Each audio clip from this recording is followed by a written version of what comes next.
छोलिया हो या लोबिया, सफेद चने या काले चने, सब कुछ मजेदार बने।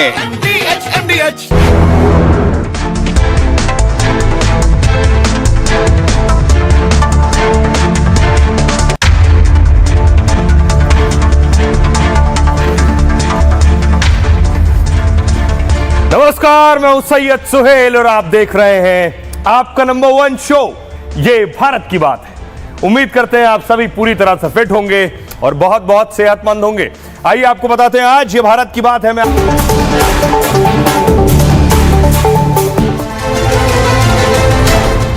ऑपरेशन सिंदूर प्रारंभ करने का मकसद था अध्यक्ष महोदय उन टेरर नर्सरीज को खत्म कर देना जिन्हें पाकिस्तान ने बरसों से पाला पोसा हुआ। सिंदूर नाम देते हो, भावनात्मक खेलते हो लोगों से।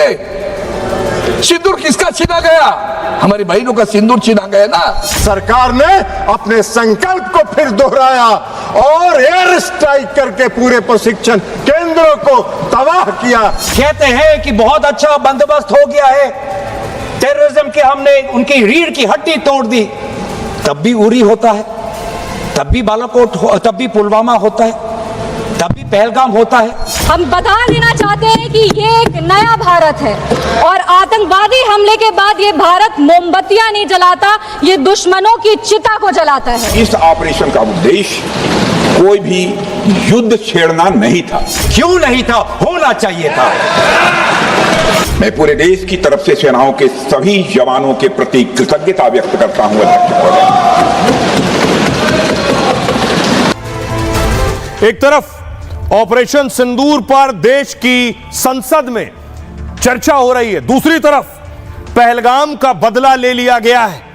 आपको याद होगा पहलगाम की ये तस्वीरें जब आतंकी बैसरन घाटी में घुसे और नाम पूछ पूछ कर 26 लोगों को मार दिया था। ये हिला देने वाली तस्वीरें थीं। अगली तस्वीर मैं आपको दिखाऊं, उसके बाद भारत के हमारे 26 लोग इस हमले में मारे गए थे। ये तस्वीरें देख रहे हैं आप, ये उन्हीं लोगों की है जिन्होंने बैसरन घाटी में अपनी जान दी थी। अब बारी थी बदले की। अगली तस्वीर देखिए, ये आतंकी शामिल थे बैसरन घाटी में हमला करने में और अब बदला ले लिया गया है। इनका हश्र देखिए। अगली तस्वीर देखिए, ये आप देख रहे हैं आतंकी नंबर 1, आतंकी नंबर 2 और आतंकी नंबर 3। 3 आतंकी ढेर कर दिए गए हैं। इन तीनों के चेहरों की हालत वो है कि जो आपको विचलित कर सकती है, इसलिए हमने इन्हें धुंधला किया है। तीनों को सेना ने मारा है। इनका यही हश्र होना था। इन्हें भी पता था इनकी जिंदगी सेना की एक गोली से ज्यादा नहीं है। उसके बाद देखिए, बेशक भागे भागे छिपे हुए फिर रहे थे, लेकिन अपने अंजाम तक पहुंच गए हैं। जो इन्होंने किया वही इन्हें वापस मिला है सूद समेत। ये 3 आतंकी आप देख रहे हैं, 1 2 3, तीनों को सेना ने ढेर किया है। कहां छिपे थे, कैसे सेना पहुंची, कैसे ऑपरेशन को अंजाम दिया, यह भी आपको बताएंगे। लेकिन इनकी एक और तस्वीर देखिए, ये यहीं थे जंगलों में। सेना ने ऑपरेशन शुरू किया, कई घंटे तक फायरिंग चली और उसके बाद देखिए इनका हश्र। तीनों आतंकी ढेर कर दिए गए। इनके पास से असलहा, गोला बारूद मिला है। आप इनके पास देख रहे हैं वो राइफल। इनके पास जहां इनको ढेर किया गया वहीं इनके आसपास इनके कपड़े, इनके सामान, यहीं ये छिपे हुए थे अब तक। अब ये पहलगाम आतंकी हमले का बदला पूरा हुआ है। अब कोई टेंशन मतलब हम साथ।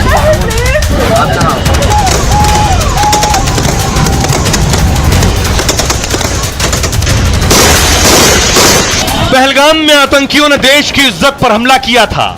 नाम पूछ पूछ कर आतंकियों ने 26 बेगुनाहों को गोली मार दी थी। पूरा देश इंतकाम की आग में जल रहा था और कह रहा था बदले की मांग। पाकिस्तान को सबक सिखाने के बाद अब पहलगाम के गुनहगारों का हिसाब हो रहा है। जो आतंकी जंगल पहाड़ों में छिपकर जान बचा रहे थे, देश के जवान उन्हें चुन चुन कर खत्म कर रहे हैं। पाकिस्तान से आए ऐसे 3 दहशतगर्दों का काम तमाम हो गया है।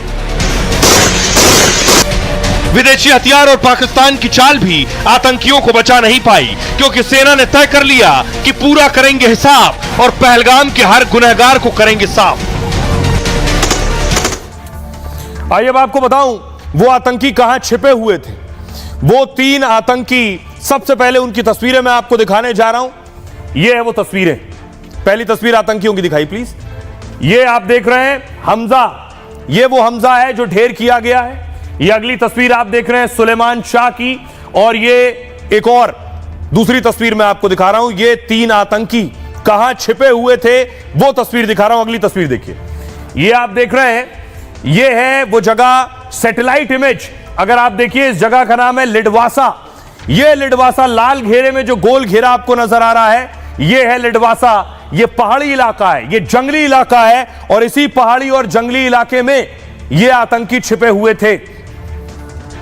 अब आइए मैं आपको बताऊं, ये जगह पहलगाम से कितनी दूर है। श्रीनगर के में आती है जहां ये आतंकी छिपे थे, और पहलगाम से भी ज्यादा दूर नहीं है जहां आतंकियों ने हमला किया, उससे कुछ किलोमीटर दूर ये पहुंचे थे जहां इन्हें ढेर किया गया है।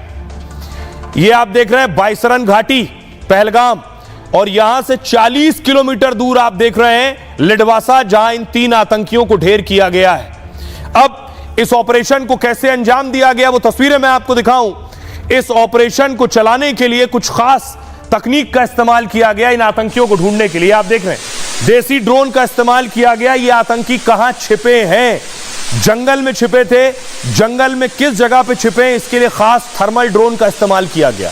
अगली तस्वीर देखिए, ड्रोन के अलावा ये थर्मल इमेजिंग डिवाइस है, इसका इस्तेमाल किया गया, यानी हवा से पहले देखा गया कहां आतंकी हैं, फिर इस तरह की डिवाइस से पता किया गया जहां भी जिंदा चीज मौजूद होती है घने जंगल में, इस तरह की थर्मल डिवाइस से पता चल जाता है। उसके बाद ऑपरेशन कैसे शुरू हुआ वो देखिए जरा।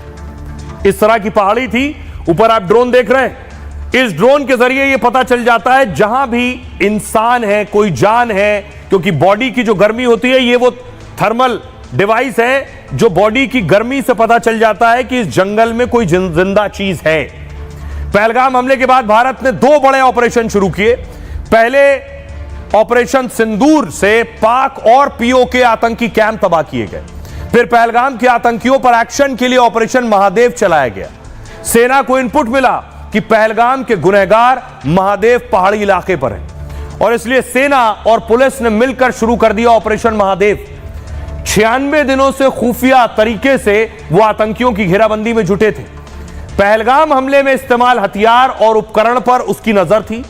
पता यह चला कि आतंकी मोबाइल के बजाय सैटेलाइट फोन इस्तेमाल कर रहे थे। मारे या पकड़े जाने के डर से हमले के फौरन बाद सैटेलाइट फोन बंद कर दिया था। खबर है कि 11 जुलाई को आतंकियों ने एक बार सैटेलाइट फोन ऑन किया। सेना और पुलिस ने इस आधार पर आतंकियों की घेराबंदी की, लेकिन तब आतंकियों ने फिर से सैटेलाइट फोन बंद कर दिया। लेकिन 26 जुलाई को सैटेलाइट फोन ऑन किया तो सुरक्षा बलों ने लोकेशन भांप ली। फिर ड्रोन कैमरे से सटीक लोकेशन और मौजूदगी का पता किया। सेना के इस ऑपरेशन में जम्मू कश्मीर पुलिस भी शामिल थी। 28 जुलाई की सुबह सुरक्षा बलों ने इलाके और आतंकियों को घेर लिया। आतंकियों के भागने के रास्ते बंद हो गए थे तो वो फायरिंग करने लगे।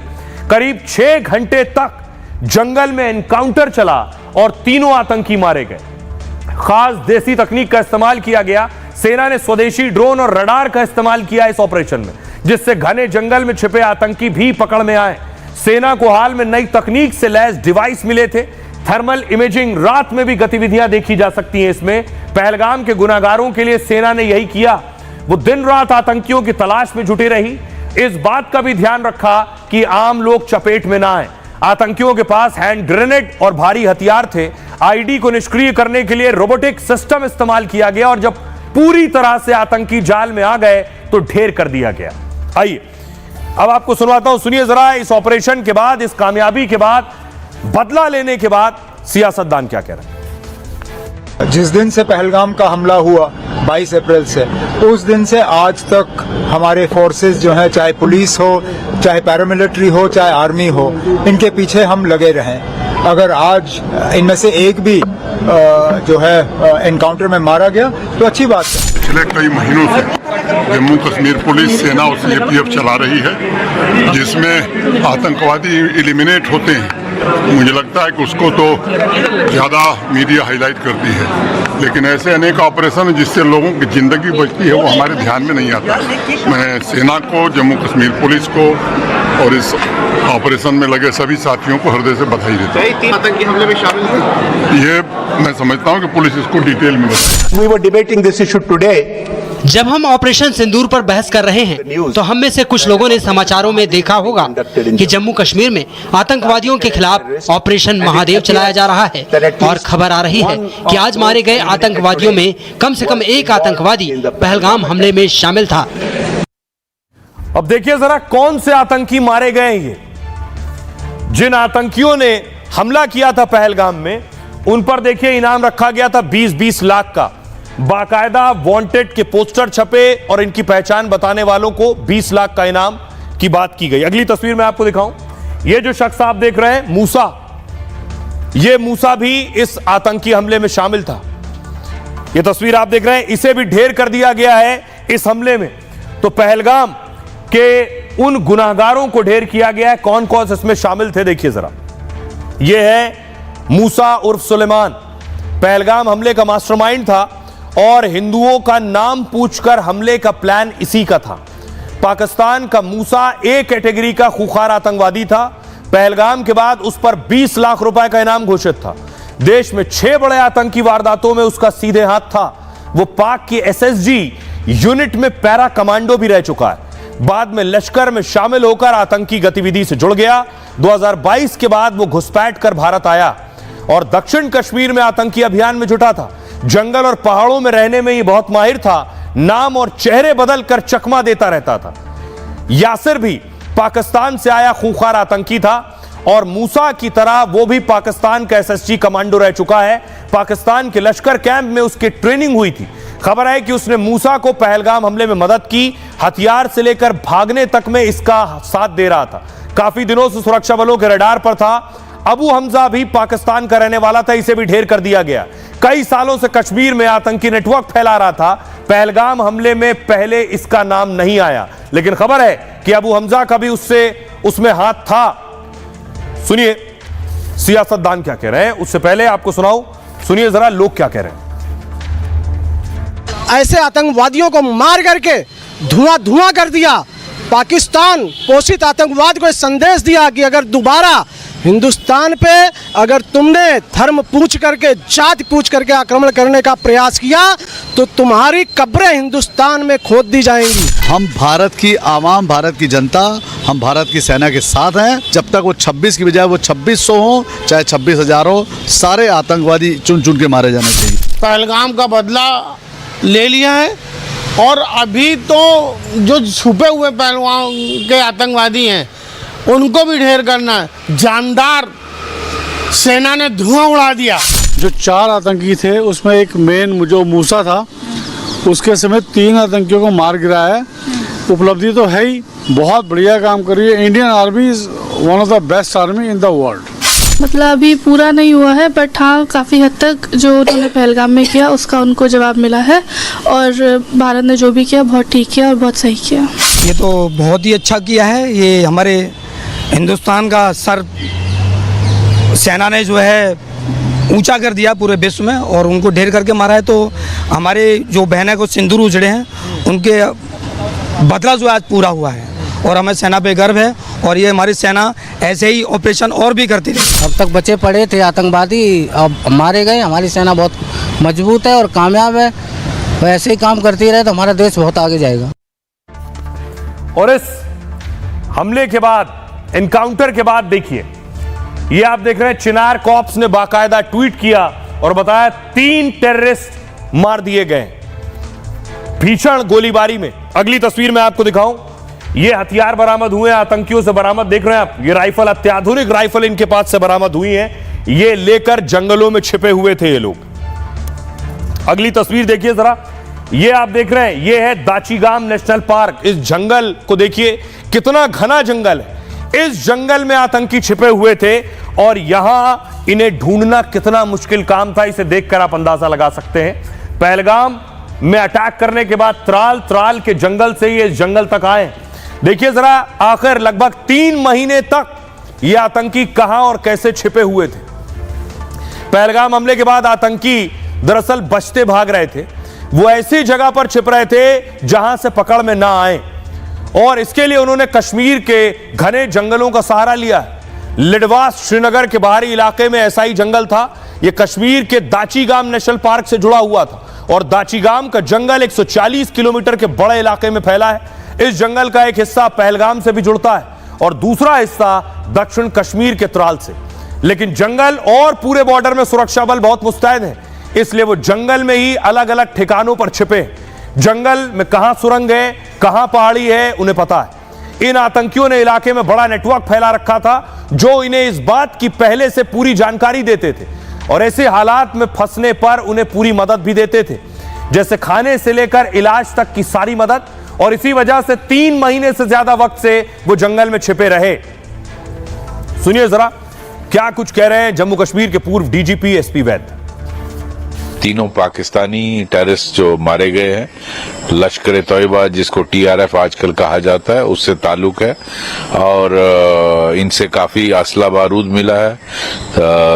एक तो इनसे अमेरिकन M4 राइफल मिली है और 2 से AK-47 मिली है और 17 ग्रेनेड मिले हैं। तो कितना इनको असला बारूद इनके पास था।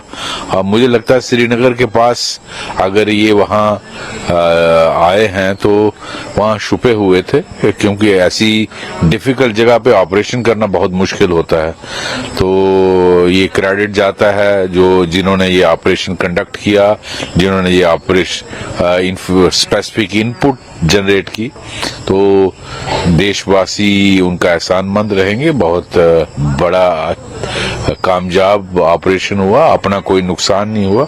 मैं समझता हूं पहलगाम का बदला ले लिया गया। और अब देखिए ये ऑपरेशन कैसे अंजाम दिया गया और किसने अंजाम दिया, किसने बदला लिया है। बाकायदा सर्च ऑपरेशन शुरू हुआ, जानकारी मिली आतंकियां छिपे हुए, उसके बाद देखिए जरा सर्च ऑपरेशन शुरू हुआ।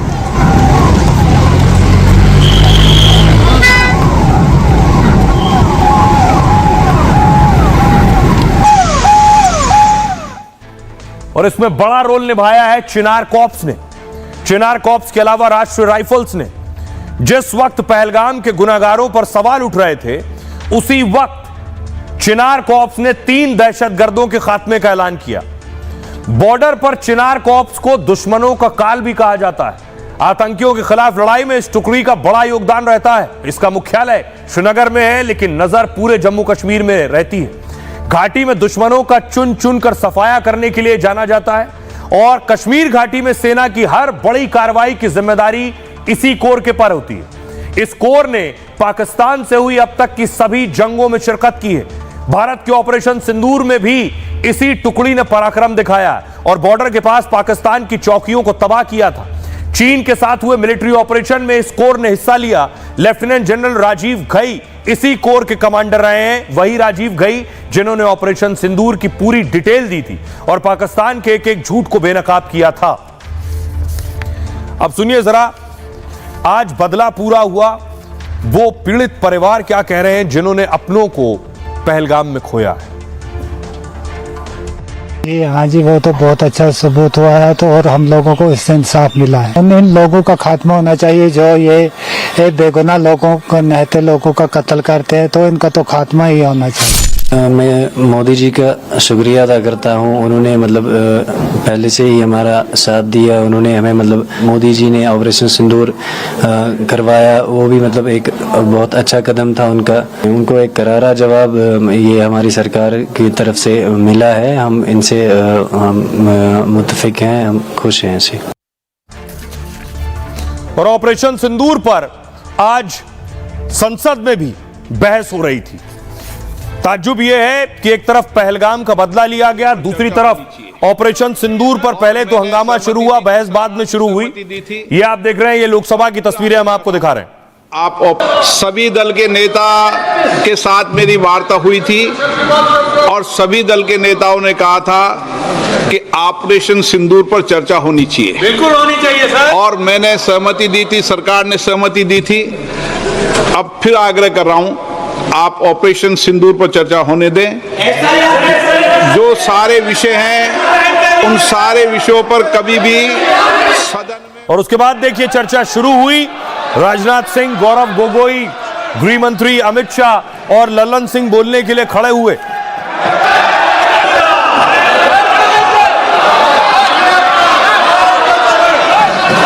बताऊं, सबसे पहले रक्षा मंत्री बोलने के लिए खड़े हुए। रक्षा मंत्री राजनाथ सिंह ने क्या कहा? रक्षा मंत्री ने कहा, हमने आतंकियों को उनके घर में घुसकर मारा है। सेना ने आतंकियों से माताओं बहनों के सिंदूर का बदला लिया है। हमने किसी के दबाव में पाकिस्तान से सीजफायर नहीं किया है। आज का भारत अलग तरह से सोचता और काम करता है। अगर कोई बातचीत की भाषा नहीं समझता है तो कड़े एक्शन लेने पड़ते हैं। आतंकवाद पर जीरो टॉलरेंस की नीति पर समझौता नहीं करेंगे। मोदी जी की सरकार में परिस्थितियां बदल गई हैं। जरूरत पड़ी तो फिर घर में घुसकर मारेंगे। ऑपरेशन सिंदूर रुका है, खत्म नहीं हुआ है। गौरव गोगोई ने कहा, ट्रंप 26 बार कह चुके हैं उन्होंने सीजफायर करवाया है। पीएम मोदी आज बताइए कि सीजफायर क्यों हुआ? अगर पाकिस्तान वाकई में अपने घुटने टेकने के लिए तैयार था तो आप क्यों झुके? किसके सामने आपने सरेंडर किया? विदेश मंत्री ने कहा, ऑपरेशन सिंदूर से पाकिस्तान को संदेश दिया है, भारत आतंकवाद को बर्दाश्त नहीं करेगा। 7 मई को भारत ने आतंकी ठिकानों पर हमले किए। सीजफायर के लिए किसी ने मध्यस्थता नहीं की। हम परमाणु ब्लैकमेल के आगे कभी नहीं झुकेंगे। गौरव गोगोई ने हमारे सशस्त्र बलों की तारीफ नहीं की है। ललन सिंह ने कहा, क्या आपके मन में हमारे सैनिकों की कोई कदर नहीं है? ये यूपीए का ही दौर था जब देश में आतंकवाद फैला। पीएम मोदी की सरकार आतंकवाद को खत्म कर रही है। दीपेंद्र हुडा ने कहा, अगर पाकिस्तान घुटनों में था तो सीजफायर की जरूरत क्या थी? सीजफायर की क्या शर्तें थीं? यह सरकार को, देश को बताना चाहिए। आइए अब आपको लिए चलता हूं लोकसभा। देखिए जरा सांसद क्या कह रहे हैं। कभी कभी हमारे प्रतिपक्ष के लोग ये पूछते रहे हैं कि हमारे कितने बीमार गिरे। मुझे लगता है उनका यह प्रश्न हमारी राष्ट्रीय जनभावनाओं का सही से प्रतिनिधित्व नहीं कर रहा है। मुझे लगता है उन्होंने एक बार भी हमसे यह नहीं पूछा कि हमारी सेनाओं ने दुश्मन के कितने विमान मार गिराए। ये क्या पाबंदी है? ऐसी ये क्या पाबंदी है कि सीडीएस को ये कह रहे हैं कि हमारे लड़ाकू जहाज ने पहले दिन गलतियां हमने सुधारी और दूर से हमने आक्रमण किया। क्या हम पास से नहीं कर सकते? ये जानकारी हमें दे। उनको किसी और देश पर भरोसा है। मैं समझ सकता हूं उनकी पार्टी में विदेश का महत्व क्या है। ओथ लिया हुआ व्यक्ति यहां पर बोल रहा है, ही इज रिस्पॉन्सिबल। माननीय अध्यक्ष जी, इसीलिए ये वहां बैठे हैं और 20 साल तक वहीं बैठने वाले हैं। आप बता रहे हैं कि कितना जहाज गिरा, मिसाइल आपका गिरा, इस पर चर्चा कर रहे हैं। इस देश के सैनिकों का कोई महत्व नहीं है आपकी नजर में। और आप बात कर रहे थे इस देश में आतंकवादी घटना की। आतंकवादी घटना आज का है। आपके यूपीए के शासनकाल में 2004 से 14 तक इस देश में आतंकवाद पनपा है, उसको जगह मिली है और उसको पनाह मिला है। अगर पाकिस्तान घुटनों में था तो सीज फायर की क्या जस्टिफिकेशन है? मगर दुख तो तब हुआ, देश के दिल में दुख हुआ कि देश की जो भावनाएं थी उन भावनाओं पे विराम, युद्ध विराम, पाकिस्तान की ईंट से ईंट बजाने की भावनाओं पे विराम अमेरिका की एक ट्वीट ने आपके युद्ध विराम की घोषणा से पहले की।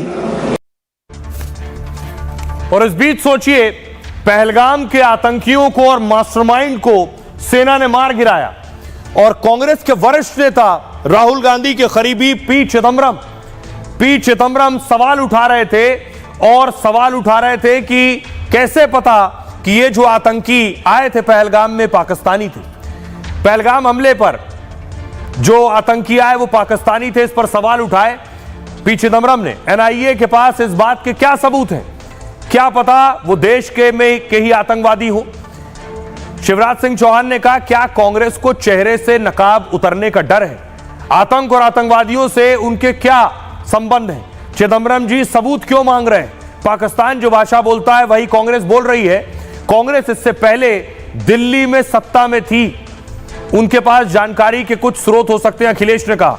इमरान मसूद ने कहा, सरकार को शर्मिंदा होना चाहिए कि पहलगाम के कातिल जिंदा हैं, वो कहां से आए और वारदात को अंजाम देकर कहां चले गए? क्या उन्हें एयरलिफ्ट किया गया या एयर ड्रॉप किया गया? हमें जानने का अधिकार है और यह बताने का काम सरकार का है। अनुराग ठाकुर ने कहा, जब जब पाकिस्तान और आतंक की बात आती है तो पाकिस्तान भी खुद अपनी उतनी पैरवी नहीं करता है जितनी राहुल गांधी की कांग्रेस पाकिस्तान की करती है। ऐसी कौन सी मजबूरी है कि कांग्रेस को पाक का साथ देना जरूरी है?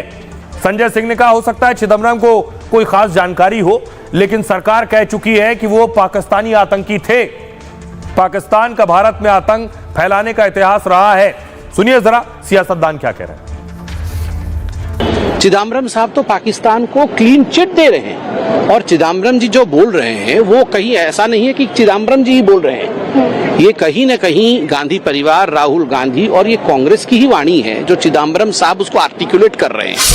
हम जानना चाहते हैं, सरकार बताए ये आतंकवादी कौन है, कहां से आए, जिंदा अब तक कैसे हैं, इसका जवाब देना पड़ेगा मोदी सरकार।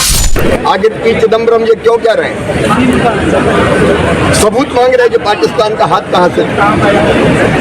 पाकिस्तान जो भाषा बोल रहा है वही भाषा चिदम्बरम और कांग्रेस बोल रही है। बेकार की बात कर रहे हैं। आपको शर्मिंदा होना चाहिए कि पहलगाम के कातिल जिंदा हैं। कहां चले गए? जमीन निकल गई कि आसमान निकल गया? कहां चले गए? वो कौन है? वो ये बताने का काम हमारा है, ये बताने का काम सरकार का है। चिदम्बरम जैसे लोग, ये हमेशा कांग्रेस की मानसिकता रही है कि वो पाकिस्तान की भाषा बोलती है। सबूत मांग रहे हैं। मैं कांग्रेस को कहना चाहता हूं, हम सबूत नहीं, अब आतंकवादियों को ताबूत भेजते हैं। मैंने सुबह भी कहा, फिर मैं रिपीट कर रहा हूं, आज जो चिदम्बरम साहब ने कहा और जो हाउस के अंदर हुआ, पाकिस्तान परस्त कांग्रेस अब हो गई है। पाकिस्तान के सारे आतंकवादियों को चीन के सहयोग से कांग्रेस सहयोग दे रही है। तो आइए इस खबर के बाद आगे बढ़ते हैं। आज की एक और बड़ी खबर है, और दर्दनाक खबर, जो कल भी एक भगदड़ की खबर आई थी। मनसा देवी के बाद शिव मंदिर में भगदड़ मच गई है। कल हमने आपको दिखाया था कि मनसा देवी में हजारों भक्त पहुंच गए। अगली तस्वीर दिखाऊं, उसके बाद भगदड़ मची है, और इस भगदड़ में 6 लोगों की जान चली गई थी मनसा देवी में। अगली तस्वीर में आपको दिखाऊं आज क्या हुआ। लखीमपुर खीरी में है गोला गोकर्णनाथ का मंदिर, और यहां आज भगदड़ मची है। अगली तस्वीर में आपको दिखाऊं, ये देख रहे हैं, सावन का सोमवार था, भारी भीड़ थी, और उसके बाद धक्का मुक्की शुरू हो गई यहां।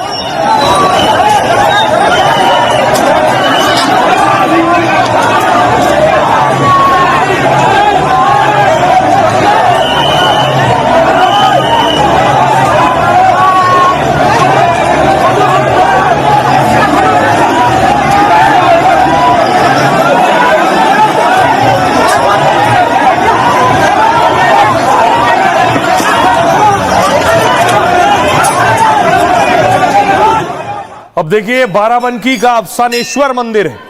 यहां भी सावन के सोमवार पर भारी भीड़ जुटी थी। अगली तस्वीर देखिए जरा, यहां मच गई भगदड़, और भगदड़ मचने पर 2 लोगों की मौत हो गई है। ये तस्वीर आप देख रहे हैं, मौके पर एम्बुलेंस पहुंची है।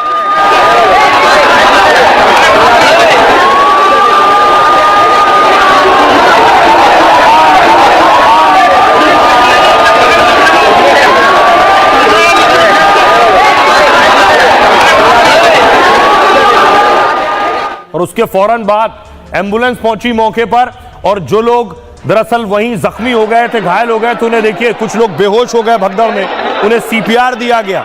उनकी छाती पर जोर जोर से दबाव डाला जा रहा है, जिससे जो बेहोश हैं उन्हें होश में लाया जा सके। जिनकी दिल की धड़कनें रुक गई, कोशिश किया गया कि दोबारा उनकी दिल की धड़कन आ सके, लेकिन 2 लोगों की मौत हो चुकी थी।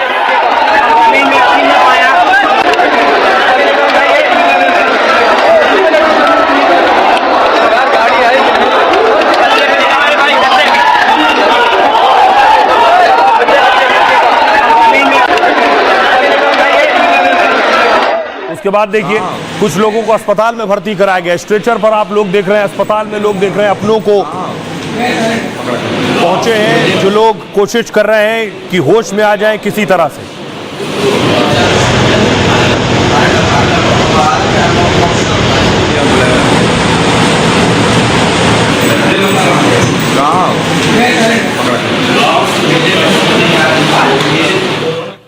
और आइए इस मंदिर में कैसे भगदड़ मची है, ये आपको बताता हूं। कल मनसा देवी में मची थी, जिसके बाद अफसानेश्वर महादेव मंदिर, जो कि बाराबंकी में है, वहां का प्रसिद्ध मंदिर है। इसी वजह से यहां देर रात से ही दर्शन के लिए कतारें लग गई थी। सावन के तीसरे सोमवार के दिन भीड़ और ज्यादा थी। रात 2:30 बजे के करीब, 2:30 से 3 बजे के करीब 3000 श्रद्धालु दर्शन के लिए कतार में लगे थे। लेकिन वहां बंदर के कूदने से बिजली का एक तार टूट गया और यह तार श्रद्धालुओं के ऊपर बने हुए टीन शेड पर गिरा। बिजली का तार गिरने से करंट टीन शेड के खंभों में उतर आया, जिसकी चपेट में कतार में खड़े हुए कई श्रद्धालु आ गए। बिजली के करंट से बचने के लिए अचानक भगदड़ मच गई। भागने के दौरान लोग एक दूसरे को कुचलते हुए निकल गए। करंट से 2 लोगों की मौत हो गई, जबकि 29 घायल हो गए। सभी घायलों को आसपास के अस्पतालों में भर्ती कराया गया। डिप्टी सीएम ने इस मामले में डीएम से 24 घंटे में रिपोर्ट मांगी। मरने वालों के परिजनों को 5-5 लाख के मुआवजे का ऐलान किया गया। अस्पताल में 5 श्रद्धालुओं की हालत अभी भी गंभीर बनी हुई है।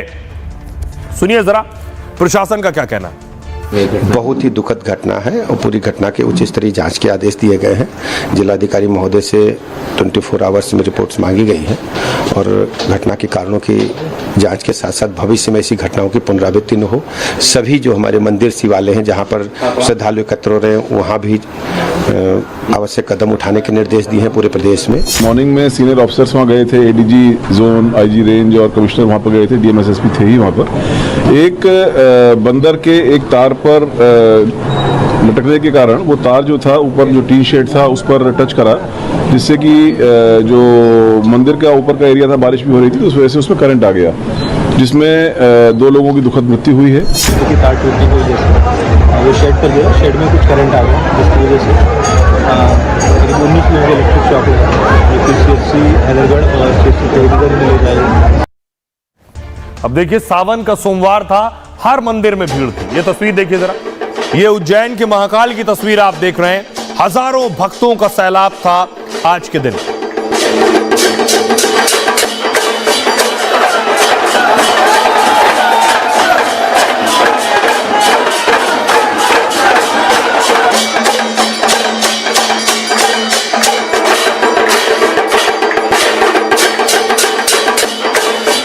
अगली तस्वीर देखिए जरा, काशी विश्वनाथ वाराणसी की तस्वीर मैं आपको दिखा रहा हूं। वहां भी लाखों श्रद्धालु पहुंचे थे।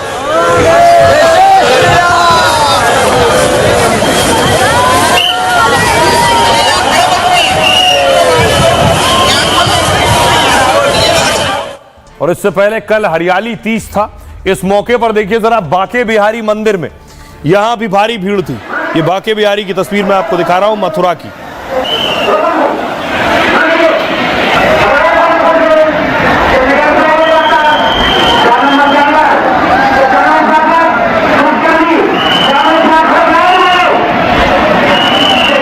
अब देखिए मंदिरों में हर दिन कितने लोग पहुंच रहे हैं, खासतौर पर प्रसिद्ध और बड़े मंदिर, और कितना चढ़ावा और दान आता है। महाकाल मंदिर एमपी के उज्जैन में है और आम दिनों में यहां 20 से 50 हजार श्रद्धालु दर्शन करते हैं। सावन में 1 से 2 लाख श्रद्धालु दर्शन करते हैं हर दिन।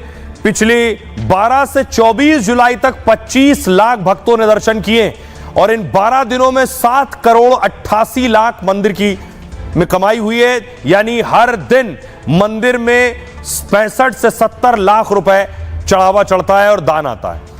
काशी विश्वनाथ वाराणसी में है, 1 लाख श्रद्धालु रोज यहां दर्शन करने पहुंचते हैं, जबकि सावन में हर दिन 5 से 6 लाख श्रद्धालु दर्शन करते हैं। सावन में हर दिन की कमाई लगभग 60 लाख से 1 करोड़ तक है। यहां के मुख्य पुजारी की तनख्वाह जो है वो भी 90,000 रुपए महीना है, जबकि जूनियर पुजारी की 80,000 और सहायक की 65,000 है। अयोध्या के राम मंदिर में हर दिन 3 लाख श्रद्धालु दर्शन करते हैं। सावन, रामनवमी और प्रतिदिन 50 लाख से 1 करोड़ की कमाई होती है इन मौकों पर। अयोध्या राम मंदिर की सालाना कमाई करीब 400 करोड़ रुपए। पिछले 5 सालों में 20 किलो सोना और 13 क्विंटल चांदी दान आया है। औसतन हर दिन यहां 50,000 श्रद्धालु दर्शन करने पहुंचते हैं। शनिवार और रविवार को यही संख्या 1 लाख तक पहुंच जाती है और हर दिन मंदिर की कमाई 50,000 से 1 लाख तक होती है और हर महीने दान पेटी से 80 लाख से 1 करोड़ रुपए तक आते हैं। बांके बिहारी मंदिर के बैंक खाते में करीब 300 करोड़ रुपए जमा है। आंध्र प्रदेश में स्थित प्रभु वेंकटेश्वर को समर्पित प्रसिद्ध मंदिर है। सामान्य दिनों में यहां हर दिन 1 लाख श्रद्धालु दर्शन करते हैं और केश दान, प्रसाद समेत अन्य सेवाओं से मंदिर को कमाई होती है। इस मंदिर की सालाना आय करीब 1600 करोड़ के आसपास है। आइए खबरों में आगे बढ़ते हैं। अब आपको लिए चलता हूं बिहार में बवाल पिछले कई दिनों से जारी है और यह बवाल संसद में भी चल रहा है। वोटर लिस्ट को हरी झंडी मिल गई है। यह मामला सुप्रीम कोर्ट में भी था, लेकिन आज संसद में भी देखिए प्रदर्शन हो रहा था। संसद के बाहर आप देख रहे हैं कांग्रेस पार्टी और इंडिया गठबंधन के बाकी सहयोगी प्रदर्शन कर रहे हैं।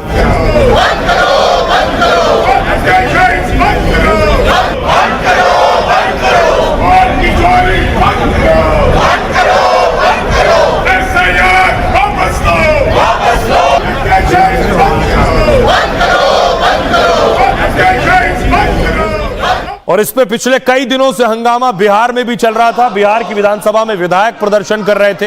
यह मामला सुप्रीम कोर्ट में था। सुप्रीम कोर्ट में इस पर सुनवाई हुई। देखिए आज कोर्ट में क्या हुआ इस मामले पर।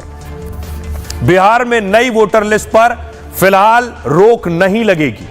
सुप्रीम कोर्ट ने स्पेशल इंटेंसिव रिवीजन पर रोक से मना कर दिया। हालांकि सुप्रीम कोर्ट ने चुनाव आयोग से कई तल्ख सवाल पूछे।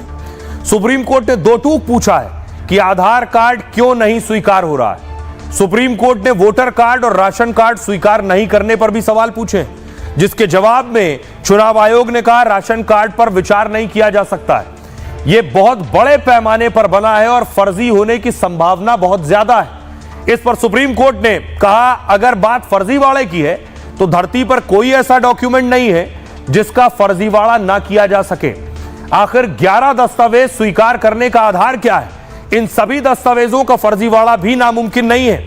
यह प्रक्रिया बड़े पैमाने पर नाम काटने के बजाय जोड़ने की है, जिसके बाद कोर्ट ने इस दस्तावेज को शामिल करने को कहा है और कल सुबह 10:30 बजे तक चुनाव आयोग को जवाब देने को कहा है। सुप्रीम कोर्ट कल इस पर सुनवाई करेगा और अगली तारीख तय करेगा। सुप्रीम कोर्ट एसआईआर के खिलाफ 11 याचिकाओं पर सुनवाई कर रहा है। सुनिए जरा इस पर सियासतदान क्या कह रहे हैं। चाहे बांग्लादेशी हो, रोहिंग्या हो या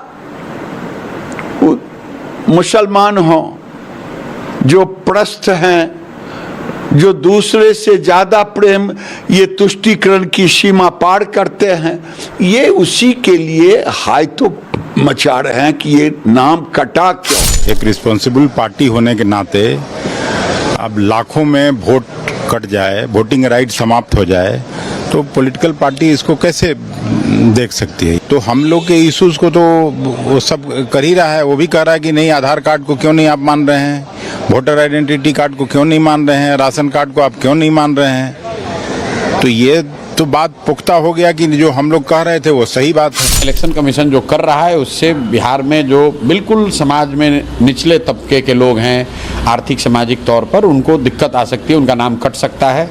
और इलेक्शन कमीशन अभी तक बहुत पारदर्शी तरीके से उस चीज़ को नहीं कर रहा है कि जिन लोगों का नाम काटा जा रहा है, इनका नाम गलत था या डुप्लीकेट है, उसका नाम प्रॉपर जारी करके सारे स्टेक होल्डर्स को उसमें इन्वॉल्व नहीं किया जा रहा है। अब देखिए सवाल यह है कि कोर्ट ने तो कह दिया रोक नहीं लगेगी और अभी बीएलओ और दूसरे एजेंट्स दरअसल लिस्ट तैयार कर रहे हैं। दावा है कि 65 लाख लोग अब बाहर जाने वाले हैं इस लिस्ट से। 65 लाख लोग बाहर जाएंगे तो कितना असर पड़ेगा वो देखिए। बिहार में 1 अगस्त को नई वोटर लिस्ट जारी होगी और नई वोटर लिस्ट में 65 लाख वोटरों के नाम काटे जाएंगे। चुनाव आयोग के मुताबिक 22 लाख वोटर की मौत हो चुकी है। 7 लाख लोग ऐसे मिले हैं जिनके नाम एक से ज्यादा जगहों पर है। 36 लाख वोटर या तो पलायन कर चुके हैं या उनका अता पता ही नहीं। चुनाव आयोग ने कहा है 25 जुलाई को एसआईआर का पहला चरण पूरा हुआ। इसमें 65 लाख लोग अपने पते पर नहीं मिले, इसलिए लिस्ट में इनका नाम नहीं होगा। चुनाव आयोग ने कहा किसी योग्य मतदाता का नाम सूची से छूट गया है या किसी अयोग्य व्यक्ति का नाम गलती से जुड़ गया हो तो 1 अगस्त से 1 सितंबर तक आपत्ति या दावा कर सकते हैं। इसके लिए गणना फॉर्म भर सकते हैं, जिसके बाद वोटर लिस्ट की जांच होगी। जांच के बाद उसका नाम जोड़ा या हटाया जा सकेगा। फाइनल वोटर लिस्ट 30 सितंबर को प्रकाशित की जाएगी। एसआईआर का असर देखिए क्या होगा कि 65 लाख नाम कट जाएंगे तो औसतन हर विधानसभा से 26,000 नाम कटेंगे। 2020 में 189 सीटों पर इससे कम वोटों से हार जीत तय हुई है और इसमें एनडीए को लगभग ज्यादा और बाकी इंडी गठबंधन को है। तो सवाल यह है कि इस स्थिति में कि इंडिया गठबंधन भी बवाल करेगा, क्या कह रहे हैं सुनिए जरा शहनवाज हुसैन और सुधाकर सिंह। अभी तो वो कह रहे हैं कि वो 35 लाख हो जो बिहार के लोग जो दूसरे राज्यों में बस गए हैं, 22 लाख की मौत की बात कर रहे हैं। आप जोड़ लें 65 लाख में अगर तो बचा कितना वोट। जाहिर है कि वो जो एक फर्जी दावे कर रहे थे चुनाव आयोग के द्वारा विदेशी नागरिकों के आड़ में बिहार के स्वच्छ मतदाताओं को चुनाव में भाग लेने से रोकने का जो उनका षड्यंत्र है उसको हम लोग बेनकाब करेंगे। जो लोग स्वर्ग से धार गए उनका नाम नहीं है, जो जन्नत में है वो कैसे वोट डालेंगे। तो इस पर जिस तरह का विवाद किया जा रहा है वो गलत है और इसका वोट का रिवीजन चल रहा है और सेकेंड फेज का भी होगा। ये अच्छा काम इलेक्शन कमीशन ने किया है। और आइए अब सीधे आपको लिए चलता हूं लोकसभा, जहां असदुद्दीन ओवैसी ऑपरेशन सिंदूर पर बोल रहे हैं। डायरेक्ट इनडायरेक्टेड, आपका जमीर जिंदा क्यों नहीं है कि सूरत से आप पाकिस्तान से क्रिकेट मैच खेलेंगे? जब हम पानी नहीं दे रहे हैं, 80% पानी पाकिस्तान का हम रोक रहे हैं, ये कहकर के पानी और खून नहीं बहेगा, आप क्रिकेट मैच खेलेंगे? मैडम, मेरा जमीर तो गवारा नहीं करता कि मैं उस मैच को देखूंगा। क्या इस हुकूमत में इतनी हिम्मत है कि उन 25 मरने वालों को फोन करके कहे कि देखो हमने ऑपरेशन सिंदूर में बदला ले लिया, अब तुम पाकिस्तान का मैच देखो? बड़ी अफसोस की बात है मैडम, अकाउंटेबिलिटी किस पर है? पहलगाम किसने किया? 7.5 लाख हमारी फौज और सेंट्रल पैरामिलिट्री फोर्स है, ये कहां से 4 चूहे घुसकर हमारे भारत के नागरिक को मारे? अकाउंटेबिलिटी किस पर फिक्स होगी? एलजी पर फिक्स होगी तो एलजी को बरतरफ करिए, आईबी पर आती है तो एक्शन लीजिए, पुलिस पर आती है तो एक्शन लीजिए, मगर आप ये समझ रहे हैं कि ऑपरेशन कर दिया और हम खामोश लोग भूल जाएंगे। अकाउंटेबिलिटी फिक्स करना पड़ेगा। मैडम, डिटरेंस आपकी क्या है? आपने सर्जिकल स्ट्राइक किया, आपने बालाकोट किया, फिर ये पहलगाम हुआ, तो आपकी डिटरेंस की पॉलिसी नाकाम साबित हुई। कश्मीर की पॉलिसी नाकाम साबित हुई। 370 हटा दिया आपने एक रियासत को यूटी बना दिया और उसके बावजूद भी दहशतगर्द वहां पर पहुंच गए। तो और अफसोस मुझे इस बात का होता है मैडम कि पाकिस्तान को हम जानते हैं, पाकिस्तान और इजराइल इस पूरी दुनिया में एक फेल्ड स्टेट है और पाकिस्तान के आर्मी चीफ को, जिससे हमारे स्ट्रेटेजिक रिलेशनशिप, इसको अपना दोस्त कहते हैं, उस देश का प्रेसिडेंट उस शख्स को बुलाकर खाना खिलाता है अपने साथ जिसके भाषण से हमारे लोग मारे गए थे। तो क्या आपकी खर्जा पॉलिसी कामयाब हुई? आप देख लीजिए। अच्छा, हमारे देश में एक ऐसी तंजीम है जिसका वजूद नफरत की बुनियाद पर और मजहबी अज़बियत को फैलाने के लिए बनाया गया। उनको तकलीफ है सेकुलरिज्म से, सोशलिज्म से, मगर हमारे संविधान के प्रियम्बल में लफ्ज सॉवरेन है। सॉवरेन का मतलब यह है कि हम खुद मुख्तार हैं, हम हाकिम आला हैं, हम अपने मुल्क के मुकद्दर का फैसला करेंगे। एक गोरा व्हाइट हाउस में बैठकर भारत की सीज़फायर का ऐलान करेगा? यह आपका नेशनलिज्म है। अफसोस होता है मुझे सर। मैडम, मैं आपसे पूछना चाह रहा हूं कि अगर एक चचा सैम ऐलान कर रहे हैं तो हमारी फौज पर क्या असर पड़ा होगा? हमारे उन पायलटों पर क्या असर पड़ेगा जो नहीं मालूम कितनी ऊपर आसमानों पर भारत की हिफाजत कर रहे हैं? वो नेवी का सिपाही जो समंदर में खड़ा हुआ है, उसको ये नहीं मालूम हो रहा है कि मेरा प्रधानमंत्री ऐलान नहीं किया, एक गोरे ने ऐलान किया। बड़ा ये आपके कैसा होगा ये? मैडम, मेरा सवाल हुकूमत से ये भी है कि हम कोई एडवर्सेरियल कंट्री नहीं है अमेरिका के लिए, हम दोस्त हैं, स्ट्रेटेजिक रिलेशनशिप है। क्या क्या एग्रीमेंट हमने साइन नहीं किया, तो क्या ये दोस्ती निभा रहे हैं? मैडम, मैं हिस्टोरिकल एग्जांपल दे रहा हूं। क्रुश्चेव और टीटो, क्रुश्चेव ने दबाव डाला, टीटो ने कहा मैं नहीं मानता, मैं नैम ज्वाइन करूंगा। मैडम, फ्रांस और यूएसए, डिगॉल को जब यूएसए ने दबाव डाला तो डिगॉल ने कहा कि तुम दोस्त हो, मगर हमारी खारिजा पॉलिसी आजाद ना है। मैडम, वहीं पर आप देखिए गुजराल साहब, जिसको कहते सबसे कमजोर थे, वजीर आजम थे, उन्होंने बहादुरी का मजारा है कि रिफूलिंग करने नहीं दिया। वियतनाम 20 साल यूएसए लड़ा मगर झुका नहीं, और हम उनको बोल भी नहीं पा रहे, हम तो कोई दुश्मन मुल्क तो नहीं है अमेरिका के, ये आपको समझने की जरूरत है। और मैडम, यहां पर वजीर खारजा ने कहा वो चीन गए, डिप्टी चीफ ऑफ स्टाफ ने कहा कि चीन के इक्विपमेंट एक लाइव लैब था हमारे उनके लिए। क्या आपने कहा चीन को कि तुमने क्यों दिया पाकिस्तान को हथियार? आप नहीं कहे। और मैडम, आप जानते हैं कि रक्षा मंत्री ने कहा कि स्विफ्ट एंड प्रोपोर्शनेट, तो फिर जो इंडोनेशिया मिलिट्री अटैचे ने कहा कि हमको कहा गया मत मारो, हम सेल्फ डिफेंस में भी नहीं मार सकते थे पाकिस्तान को। और अगर आप ट्रंप के बयान को गलत कह रहे हैं कि 5 एयरक्राफ्ट नहीं गिरे, मैं यकीन करता हूं आपकी बात का। आप हमारे पायलट्स को कमेंट करिए ना, हमारे पायलट्स को कमेंट करिए कि हम अपने पायलट्स की तारीफ करते हैं, आप वो भी नहीं करना चाहते। मैं हुकूमत से जानना चाहता हूं मैडम कि क्या फ्रांस ने हमको सोर्स कोड नहीं दिया जिसकी वजह से हमारे एयरक्राफ्ट को क्या नुकसान हुआ? आप मुस्तकबिल में आप हथियार खरीदेंगे तो क्या आप सोर्स कोड हासिल करेंगे? और मैडम मैं आपको बताना चाह रहा हूं, मेरे सवाल का जवाब हुकूमत दे। हमारे पास सैंक्शन जो स्क्वाड्रन है 42 है, 60 साल के बाद सिर्फ 29 काम कर रहे हैं। पाकिस्तान के पास 25 हैं, चीन के पास 50 से ज्यादा हैं। 6-11 साल से आप सरकार में हैं, सबमरीन नहीं है, थर्ड एयरक्राफ्ट कैरियर कहां पर है आप बताइए। और मैडम FATF में लाना पड़ेगा आपको। अगर आप विश्व गुरु हैं तो हम आपको चैलेंज कर रहे हैं, आप G7 के कंट्रीज को, GCC को और चचा सैम को राजी कराइए कि पाकिस्तान को, मैडम खत्म कर रहा हूं, FATF में दोबारा लाया जाए। मैडम ऑल पार्टी मीटिंग हुई, देखिए कितना कॉन्ट्रडिक्शन है केंद्र सरकार में और स्टेट सरकार में। ऑल पार्टी मीटिंग में मैं था, केंद्र सरकार ने कहा कि नहीं, बैसारन मिडोस पर तो कोई जा ही नहीं सकता, जून से पहले इजाजत लेना पड़ेगा। बाद में हमको मालूम हुआ कि साल भर खुला रहता मिडोस सिवाय बारिश और स्नो के।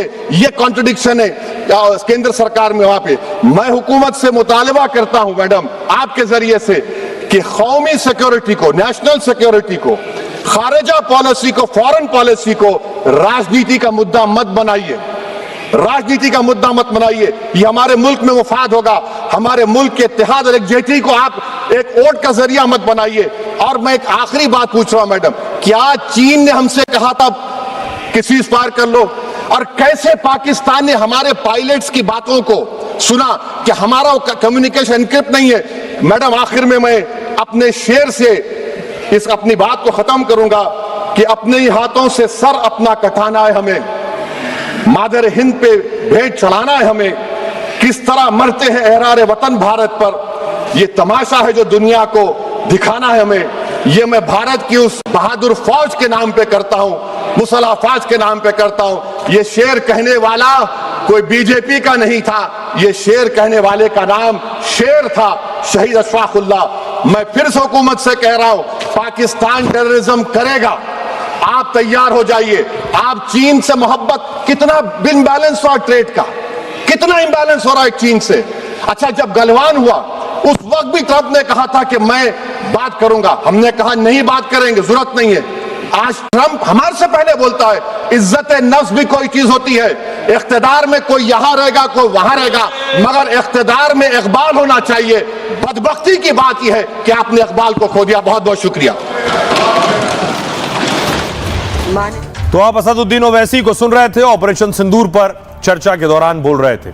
आपको बिहार लिए चलता हूं, बिहार में हालात क्या है देखिए जरा। बिहार में विधानसभा के बाहर की तस्वीर आप देख रहे हैं, बारिश के बाद ये बिहार का हाल है। विधानसभा के बाहर पानी भरा है, देखिए सामने से गाड़ियां निकल रही हैं, जिसके बाद आपको अंदाजा होगा। कार को देखिए जरा, अगली तस्वीर देखिए जरा, ये है। अब मैं आपको अस्पताल लिए चलता हूं, पटना NMCH में अस्पताल के अंदर पानी भरा हुआ है। ये पटना में अस्पताल का हाल है।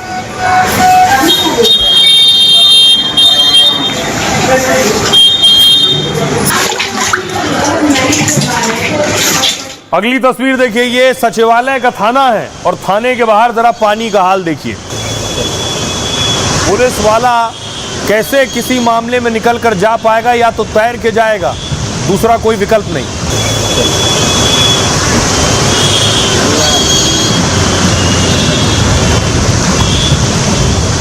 एक तरफ बिहार में पानी से हाल बेहाल है, दूसरी तरफ आरजेडी के विधायक हैं, ये आप देख रहे हैं भाई वीरेंद्र, इनका नाम आपने सुना होगा या इन्हें देखा होगा। इन्होंने एक पंचायत सचिव को धमकाया है, और वैसा सचिव जैसे आपने पंचायत सीरीज में फुलेरा गांव वाला सचिव देखा, वैसे ही इन्होंने सचिव को फोन लगाया। जरा सुनिए, सचिव ने इन्हें पलट कर क्या जवाब दिया। हेलो, हाँ भाई वीरेंद्र बोल रहे हैं। हाँ बोलिए। बोलिए, कौन बोल रहा है? रे इनसे बात करना है आपको? अरे पंचायत सचिव से मैं बात करना चाह रहा हूँ। हाँ पंचायत सचिव बोल रहा हूँ, बोलिए। अरे तो भाई वीरेंद्र को तुम नहीं पहचानता है? तू कहेगा कि बोलिए। तो अपना परिचय दीजिएगा तब ना। अरे भाई वीरेंद्र का नाम परिचय देना पड़ता है? भाई वीरेंद्र मेरा नाम है। तू नहीं जानता भाई वीरेंद्र कौन है तुम्हारा? भाई वीरेंद्र मनेर का कौन है, नहीं जानते हो तुम? नहीं जानकारी रहता तो ऐसे थोड़ा बतियाते हैं। कहाँ इंग्लैंड का है का तू? टेढ़िया तू है रे।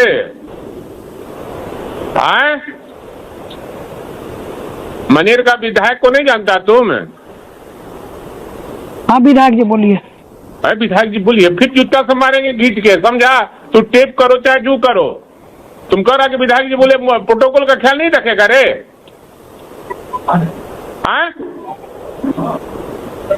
प्रोटोकॉल का ख्याल नहीं रखेगा रे? हिंदुस्तान जानता है यार। तुम कह रहे कि भाई वीरेंद्र कौन है, नहीं जानते हैं?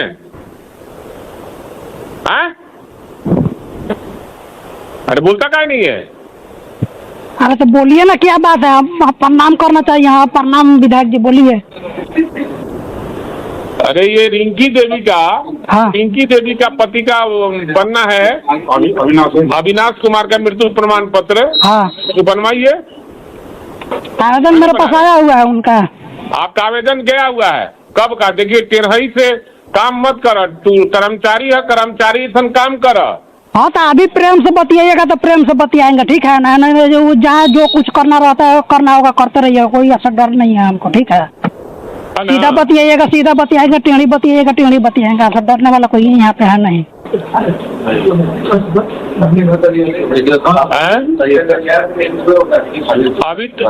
अरे तुम इस तरह का भाषा बोलेगा रे? हाँ पहले आप ही ना उस भाषा में बोल रहे हैं। आप जनप्रतिनिधि है तो आपको पहले प्रेम से बात करना चाहिए, पूछना चाहिए कि हाँ आपके पास आवेदन। कर्मचारी बोल रहे हैं तो हम कर्मचारी बोल रहे हैं, हम कहा भाई वीरेंद्र बोल रहे हैं। तो कौन भाई वीरेंद्र?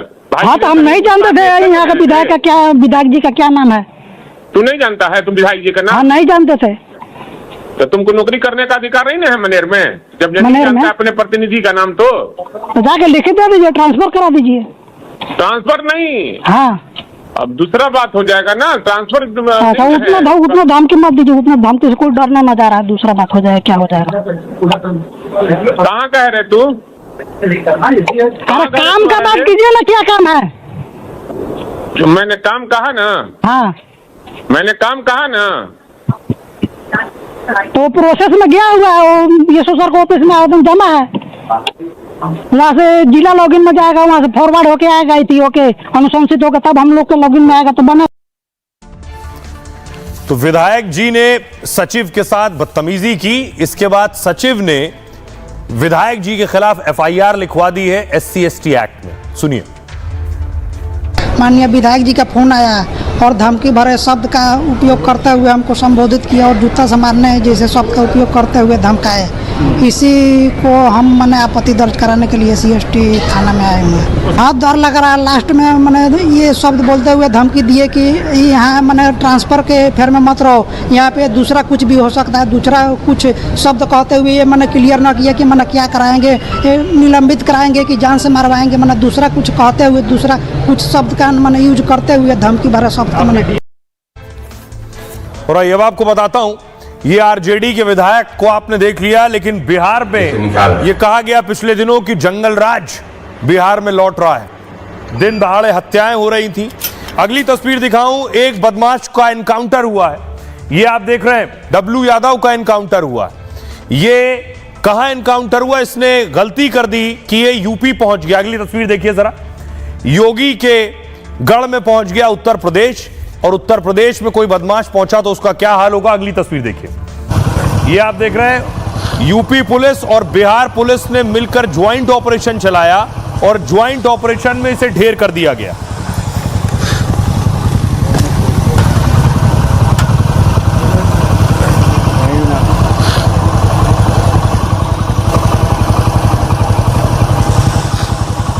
नोएडा एसटीएफ की टीम और बिहार और हापुड़ पुलिस की टीम की कुछ बदमाशों के साथ में मुठभेड़ हुई। इस मुठभेड़ में एक बदमाश गंभीर रूप से घायल हुआ, जिसको इलाज हेतु अस्पताल में भेजा गया, जहां पर उसकी इलाज के दौरान मृत्यु हुई। इस बदमाश की पहचान डब्बू यादव पुत्र सूर्य नारायण यादव निवासी थाना साहेबपुर कमाल जिला बेगूसराय और बिहार के रूप में हुई है।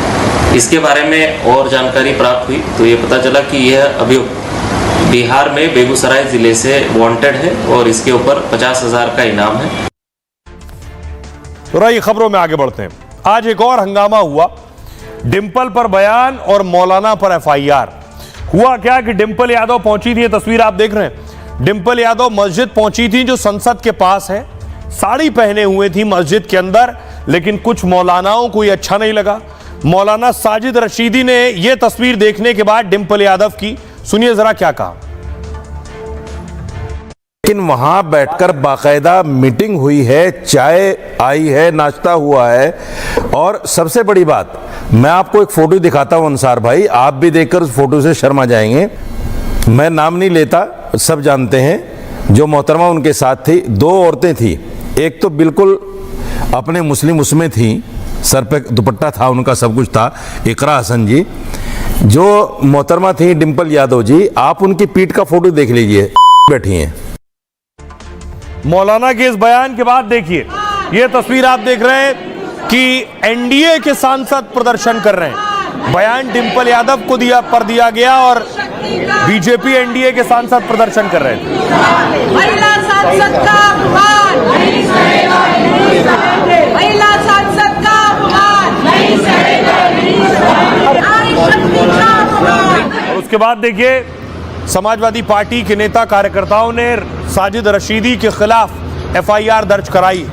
अब देखिए इस पूरे हंगामे में क्या कुछ कहा साजिद रशीदी ने, क्या अखिलेश यादव कह रहे हैं और क्या डिंपल यादव। डिंपल यादव को लेकर मौलाना साजिद रशीदी पर एफआईआर दर्ज हुई है। अखिलेश यादव ने संसद के बगल की मस्जिद में सांसदों के साथ बैठक की। बैठक में सांसद डिंपल यादव भी शामिल थी। मौलाना साजिद रशीदी ने डिंपल के पहनावे पर सवाल उठाए।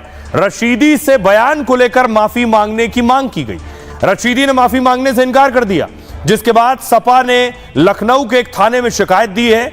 मौलाना के खिलाफ बीएनएस की धाराओं में केस दर्ज कराया है। मौलाना पर अभद्र टिप्पणी, धार्मिक वैमनस्य फैलाने का आरोप है। मौलाना को 3 से 5 साल की जेल और जुर्माना भी लग सकता है। मौलाना साजिद रशीदी ऑल इंडिया इमाम एसोसिएशन के राष्ट्रीय अध्यक्ष हैं और ये देश भर के इमामों और धर्मगुरुओं का प्रतिनिधि संगठन माना जाता है। दिल्ली विधानसभा चुनाव में पहली बार बीजेपी को वोट देने की घोषणा मौलाना रशीदी ने की थी। सुनिए जरा, साजिद रशीदी ने जो बयान दिया उससे वो पीछे हटने को तैयार नहीं। क्या कह रहे हैं? मस्जिद के अंदर जिस अवस्था में वो बैठी हैं, इस्लामिक मान्यताओं के हिसाब से मेरी आपत्ति है, और उसका सबसे बड़ा उदाहरण इकरा हसन है जो उनके बगल में बैठी हुई हैं।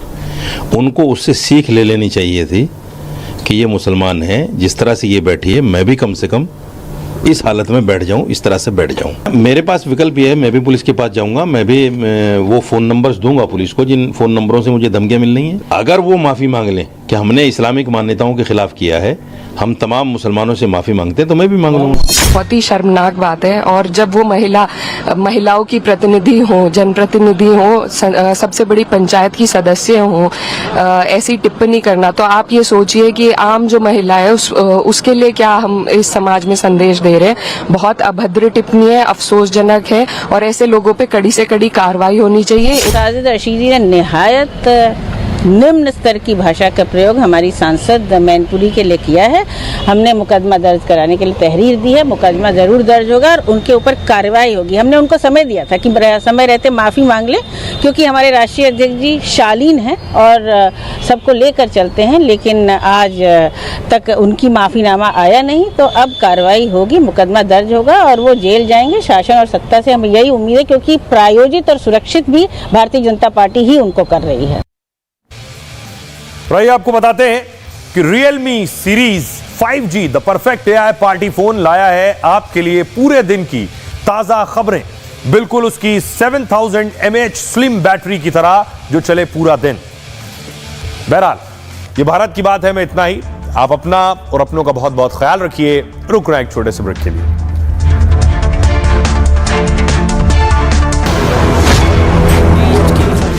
कच्ची धनिया करे कमाल, ये रंग दे, ये खुशबू दे, ये तीखा, ये कम पड़े, क्या निराला MDH मसाला।